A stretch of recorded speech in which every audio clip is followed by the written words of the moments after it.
মানে সবই বলা হয়ে যায়। আমি বলতে চাই, আমার পাশে যিনি দাঁড়িয়ে আছেন জেলা প্রেস ক্লাবের সভাপতি, তিনি বলেছেন যে সংবাদপত্র রাষ্ট্রের চতুর্থ স্তম্ভ। এই চতুর্থ স্তম্ভ যদি ভেঙে যায়, রাষ্ট্রেও ভেঙে যায়। রাষ্ট্র দাঁড়িয়ে থাকতে পারে না, শুধু ঝিনেদার প্রশাসন না। গতকালকে যে ঘটনা হয়েছে, এই ঘটনা প্রমাণ করে যে কি পরিমাণ দুর্নীতিগ্রস্ত হয়ে পড়েছে এই অফিসার।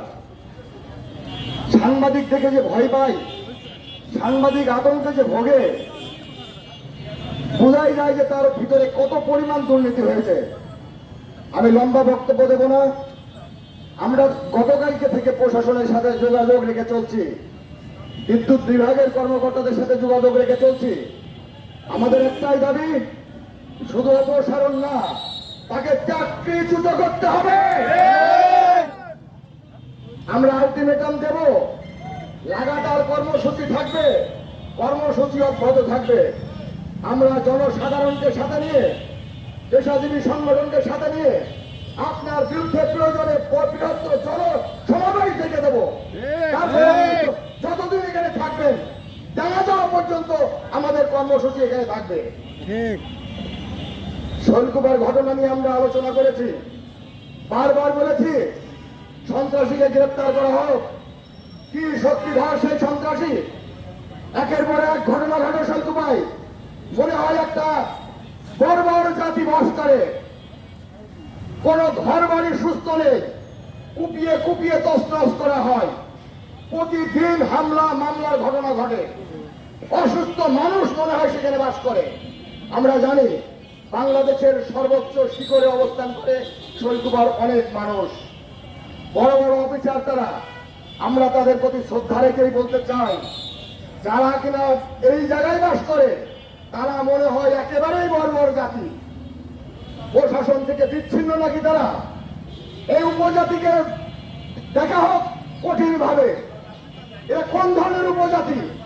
কোথায় কোথায় মানুষ মারে, কোথায় কোথায় ঢাল সড়কি বের করে, কোথায় কোথায় ঘর দোর ভাঙচুর করে, কোথায় কোথায় সাংবাদিক কুপিয়ে জখম করে। আজকে আলমগীর বাঁচবে কিনা সন্দেহ। সে দোকানে বসেছিল, আলমগীর সাংবাদিকতা করে, শৈলকুপা রিপোর্টার্স ইউনিটির সভাপতি, উদিসি সংগঠনের সে সদস্য, উদিসি সংগঠনের শৈলকুপা সভাপতি। এমন কিছু সংগঠনের সাথে থাকে যে সংগঠনগুলো দুর্নীতিগ্রস্ত নয়। তাকে দোকানের মধ্যে কিশোর গ্যাং, এই সন্ত্রাসী গ্রুপ কুপিয়ে কুপিয়ে জখম করল। আজকে রক্তাক্ত অবস্থায় তার চিকিৎসা হলো না শৈলকুপায়, কুষ্টিয়াতে হলো না, ঢাকাতে তাই অপারেশন করা হচ্ছে। টাকা নেই, পয়সা নেই, মৃত্যুর সাথে পাঞ্জা লড়ছে, আর আসামি প্রকাশ্যে ঘুরে বেড়াচ্ছে। আমরা বারবার ওসিকে বলেছি তাকে ধরেন। ওসি সাহেব, আপনি যদি ধরতে না পারেন, আমরা ওই শৈলকুপার মেয়রের মতো বলতে চাই না, আমরা খারাপ ভাষায় বলতে চাই না, আমরা ভদ্র ভাষায় বলতে চাই। আপনি ওখান থেকে সরে এসে আর একজনকে দায়িত্ব দেন, অন্য একজন যাক, সন্ত্রাসী গ্রেপ্তার হোক, দুর্বৃত্ত মুক্ত হোক শৈলকুপা।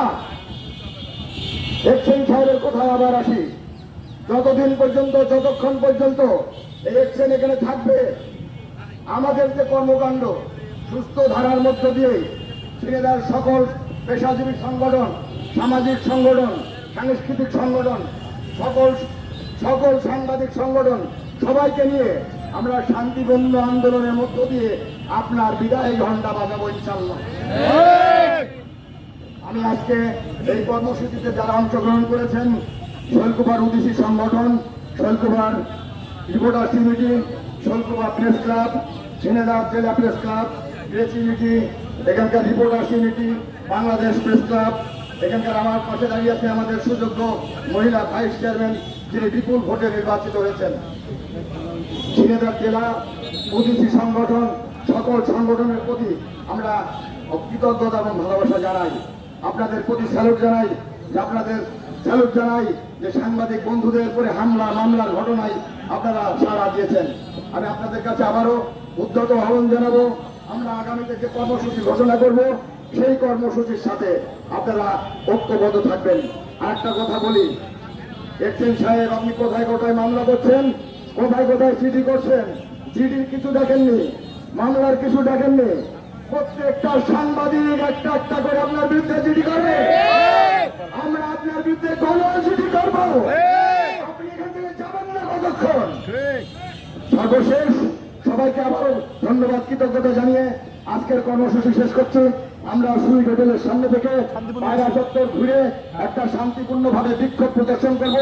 এই বিক্ষোভ প্রদর্শনে আপনারা সুন্দর এই এক্সেনের অপসারণ, শৈলকুমার সন্ত্রাসী সাংবাদিক হামলাকারীকে গ্রেপ্তারের দাবি জানিয়ে এই স্লোগানে এই রাজপথ প্রকম্পিত করবেন। ধন্যবাদ বন্ধুরা, ধন্যবাদ সবাইকে। আসসালামু আলাইকুম। জয় বাংলা, জয় বঙ্গবন্ধু, জয় হোক সাংবাদিক বন্ধুদের।